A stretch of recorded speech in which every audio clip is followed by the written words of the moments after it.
Good morning, class. I would like to talk to you about nutrition today, and we're in chapter 15 of your book.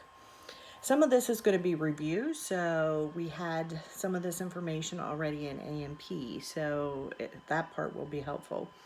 If you look at the first page there, it talks about, although we're a society of affluence, Americans are both undernourished and overweight, meaning we have plenty of calories, but we're not getting the nutrients that we need from those calories. And about 47 million people in the U.S. have what we call cardiometabolic syndrome, and we've talked about that before. It's basically risk factors that can lead to cardiovascular disease, type 2 diabetes, and the syndrome includes obesity, particularly abdominal fat, hypertension, elevated blood glucose levels, high fat levels. It includes people who are smoking and have other inflammatory markers. So if you look on page 288, it talks about some of the basic terminology that you need to have. What is basic nutrition? What is malnutrition? Know those definitions. And those are risks for malnutrition. Sometimes we don't think about some of those people. That includes our older adults who are socially isolated, our homeless people, children who are from economically deprived parents, pregnant teenagers, people with substance abuse, they forget to eat, and clients with eating disorders. And the next part talks about human nutritional needs. It's all based on standards that have been established for age, our weight and height, our growth periods, because sometimes during periods of rapid growth, we need more nutrition than others, our activity and health status. And when we look at our nutritional needs, we look at calories. What is a calorie? It's the amount of heat that raises the temperature of 1 gram of water by 1 degrees Celsius. Oftentimes, the energy equivalent in food is expressed in kilocalories, 1,000 calories, but we don't really put the kilo on that. So we talk about calories in general. Proteins yield about 4 kilocalories per gram. Carbohydrates yield about 4 kilocalories per gram. Fats yield about 9 kilocalories per gram, and alcohol, which is not an essential nutrient, yields 7 kilocalories per gram. And then the next part of the book talks about proteins, carbohydrates, and fats. I'm only going to hit a few highlights because we've talked about that already. Proteins, know that you have essential proteins. There's 22 amino acids. There are 9 essential amino acids, meaning you need to get them from food. And then the others are non-essential. It doesn't mean that you don't need them. It's just that they're manufactured in the body. People who are vegetarians have a hard time getting all of their essential amino acids from food, because a lot of our complete proteins that have all 9 essential amino acids come from animal sources. So what vegetarians can do is do what we call protein complementation, where they'll take 2 incomplete proteins and put them together to make a complete protein. And your book gives an example of maybe eating a peanut butter jelly sandwich and drinking a glass of milk could do that. So that would be an example of protein complementation. There's a nice little diagram at the bottom of page 289 that tells you which ones go with which. Carbohydrates, then, you know that they're molecules containing carbon, hydrogen, and oxygen. We have monosaccharides, disaccharides, polysaccharides. We want to make sure our carbohydrates are complex carbs that have whole grain foods, and also that have cellulose in them, a type of fiber that we get from our stems, our skins, and our leaves of our fruits and vegetables. We want to do that because it helps maintain a steadier sugar, blood glucose level in the body throughout the day. And one way to get an idea of how much glucose or how much sugar you're getting is to read the labels. And Box 15.1 gives you an example of all the different label names that sugar could be represented.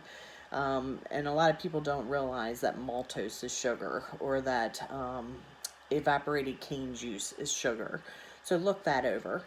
And then fats. When we get to the fats, remember we talk about glycerides or lipids.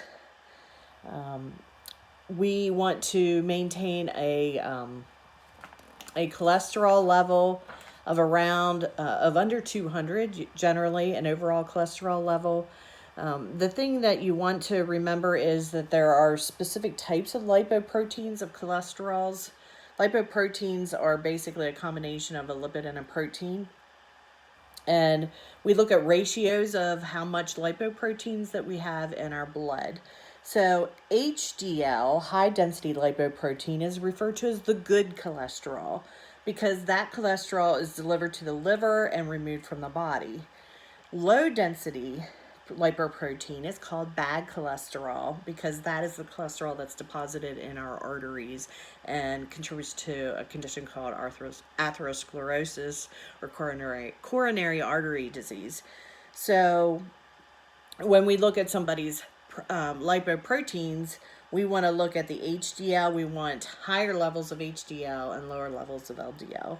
And your book on page 291 gives a table 15.1 gives a nice idea of cardiac risks associated with blood fat levels and what you should have.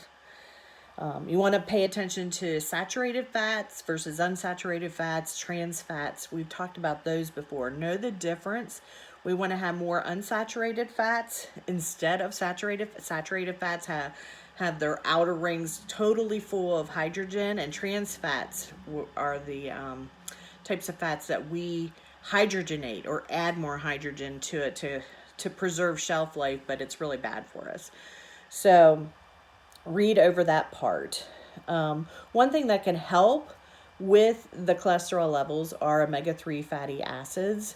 So eating foods that have those, such as your salmon and tuna and things like that, or taking a fish oil tablet if the doctor prescribes that. Nutrition Notes on page 291 talks about some of the different foods that are good dietary sources of omega-3 fatty acids. And then we get into minerals. Minerals are non-caloric substances in the food that are essential to all cells, and they help regulate a lot of the chemistry that happens in our body, such as blood clotting and nerve impulses and different things. So they're very important. And there's a nice little list on table 15.2 of common dietary minerals. And you should get to know some of the more common ones that we look at are sodium, potassium. You need to know what a normal potassium level is because it's very important in the electrolyte balance. And then the different food sources that go with them. Calcium is another good one. Phosphorus for our renal patients, they have to limit that. Iodine, iron, magnesium, zinc. Get to know those, okay? And then your vitamins are at the bottom of page 291. And these are also chemical substances necessary in minute amounts for normal growth. And we have water soluble and fat soluble. Water soluble, we think of the B complex and C vitamins. And the fat soluble vitamins are A, D, E, and K. And remember, I say you can remember that by all dieters eat kale. You can remember A, D, E, and K. Water soluble, they are eliminated in the body every day. So you have to get them on a regular basis in your diet. Fat solubles are stored in the body for future use. So you got to watch about taking vitamins. A lot of people think taking mega doses of vitamins is good for you. Just because a little bit is good for you doesn't mean a lot's good for you. Taking mega doses can be very dangerous, so be aware of that, and that should be a teaching topic for your patients. And then some nutritional strategies. If you have people that are struggling with it, using MyPlate, the government website, is very helpful to have an individualized plan for eating appropriately. And then teaching your patients how to look at labels, nutritional labeling.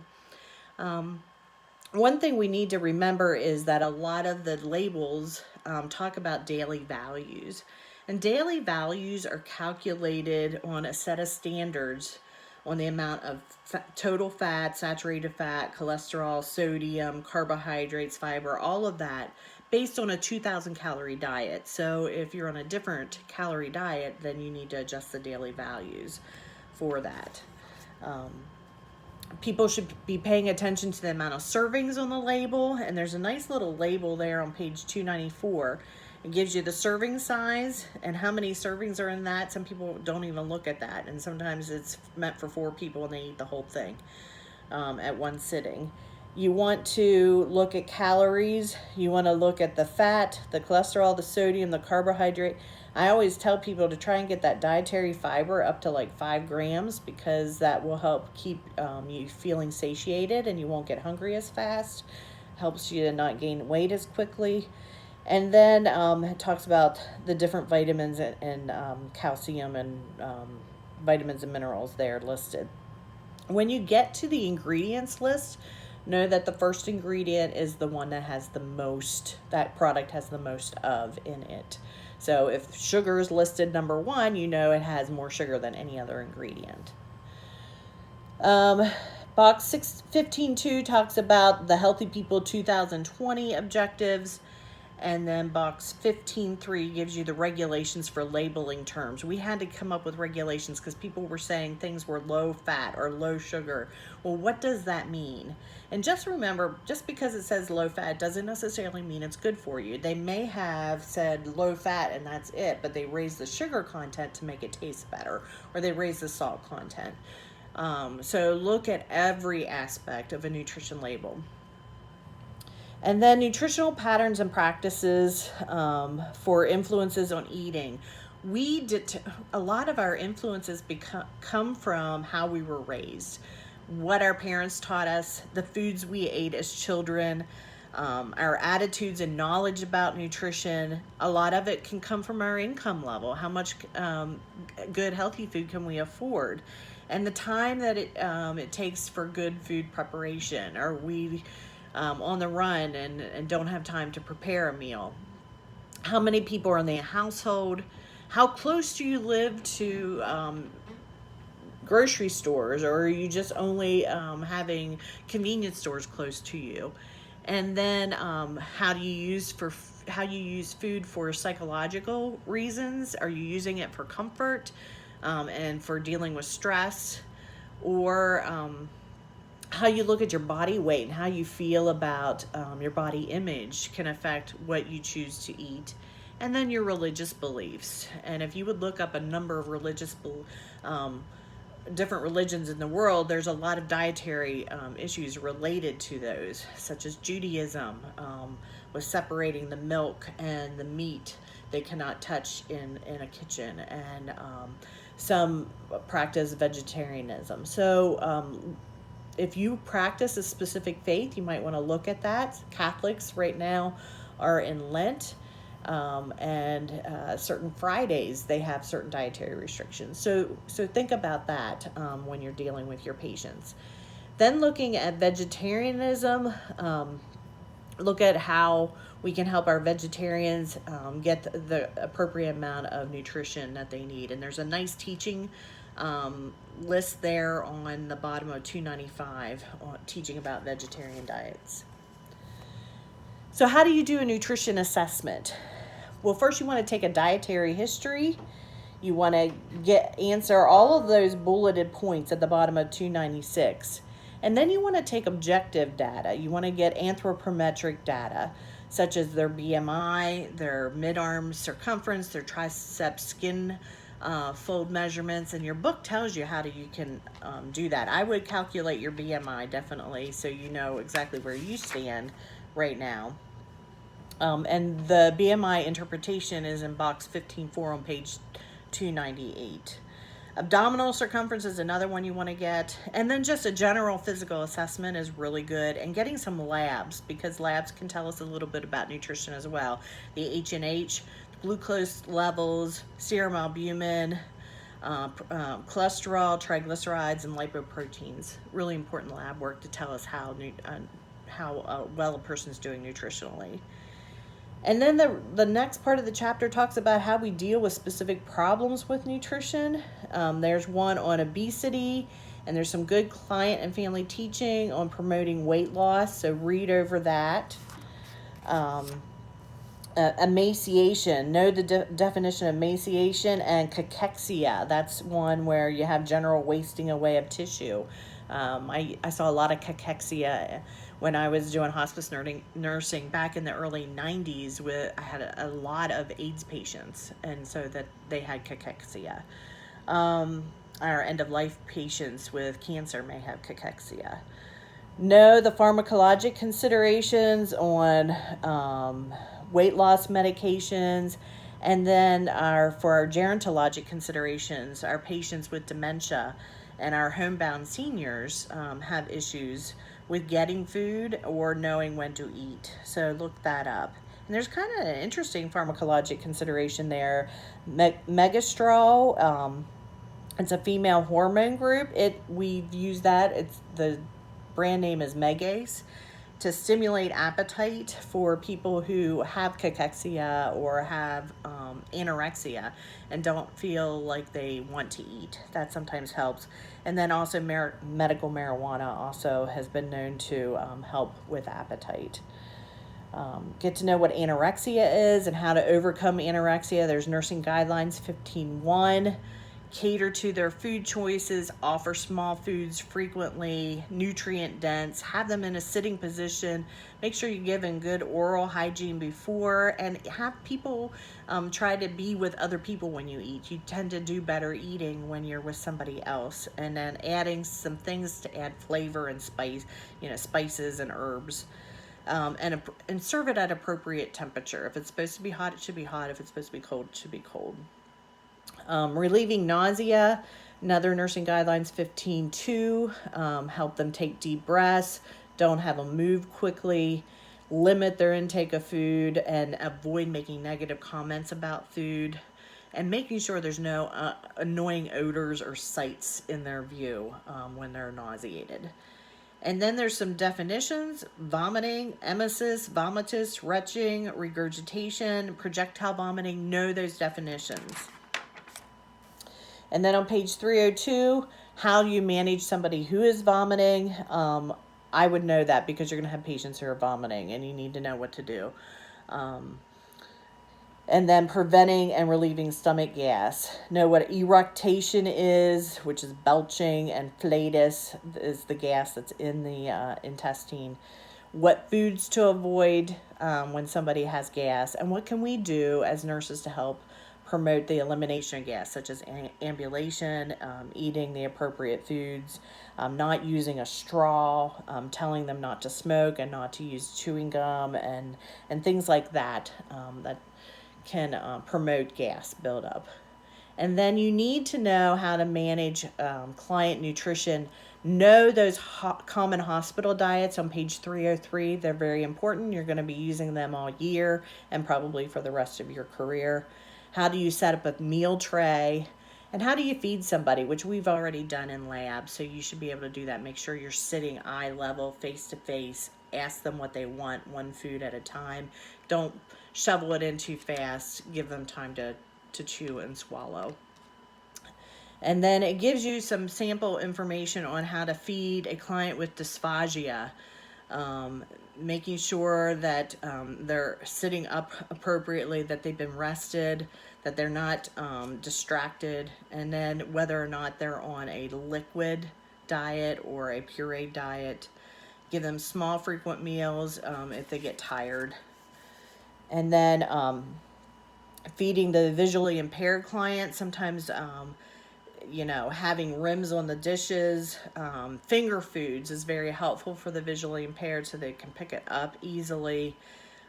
Tell them where things are located based on a clock. I know as people age in this younger generation, they're used to digital clocks, so we might have to change that. But our older generation right now can still do that. So the face of a clock and where the food is located.